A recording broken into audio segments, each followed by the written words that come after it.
Hello guys! Test na po tayo. Sige lang. Ng anong flavor? Mango. Mango cake. Wow. I will rate it 10 over 10. Yung ano. Malambot yung ano niya na. Gusto ko po. Bye-bye guys! Promise.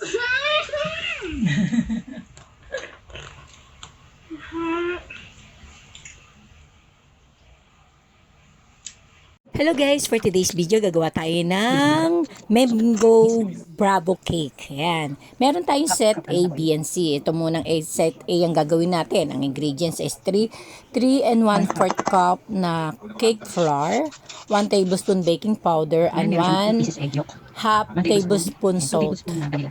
Ayan. So, set B naman tayo, 1 half cup ng canola oil, 1/4 cup o 1 half cup granulated sugar, 4 egg yolks, and 1/4 cup mango juice, and 1 tablespoon vanilla extract. And then, haluin natin hanggang sa matunaw yung sugar niya. And then, gawa naman tayo sa set C. Yun yung 4 egg white, tapos 1/4 tablespoon cream of tartar. Kung wala naman, okay lang kung wala. And then, 3 tablespoon granulated sugar. And then, yan, kapag nakagawa na tayo ng merang, pwede na natin itong i-mix doon sa ginawa na nating mga wet ingredients. So, wag natin i-overmix para hindi siya bumaba, okay?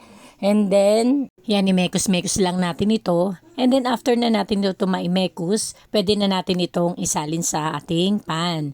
And then, dalawa yung ang ginawa ko. After nyan, pwede na tayo isalang ng 160 degree 30 minutes or 40, depende. Gamitan nyo na lang stick. And then, gawa na tayo ng mango buttercream. Kuha tayo ng 1 cup unsalted butter, 1 can condensed milk. So, kailangan yung butter natin is yung light na. Ayan, halu-haluin lang hanggang sa maging double yung consistency niya. And then, maglagay na tayo ng 1 can condensed milk o 396 ml. After nyan, maglagay na rin tayo ng 1 tablespoon vanilla extract and 1/4 cup mango pure. So, yun yung mga kinat ko lang. And then, after nyan, pwede na rin tayo maglagay ng 6 tablespoon powdered sugar. Ito nga pala yung nagawa ko. Ang ganda guys. So, nakita nyo. So, hindi, pwede na natin itong hatiin sa gitna dahil makapal ang pagkakagawa ko. Yung buttercream na ginawa natin, pwede na natin ilagay sa gitna. Parang pinakapalaman niya.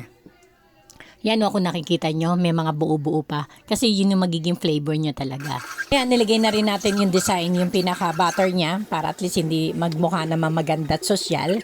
Ayan ang aking finished product. Basta nilagay na natin yung fresh na mango dyan sa ibabaw, pinaka-top niya. So, nalagay ko na to after 30 minutes, ilagay ko na to sa ref and then ready to taste na tayo. Ayan guys, kinakat ko na siya. Nakikita nyo malambot siya.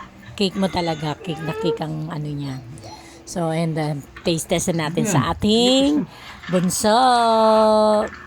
Ayan o, nakikita nyo. Ang soft niya, promise. Ayan na lang natira, guys, kung nakikita nyo.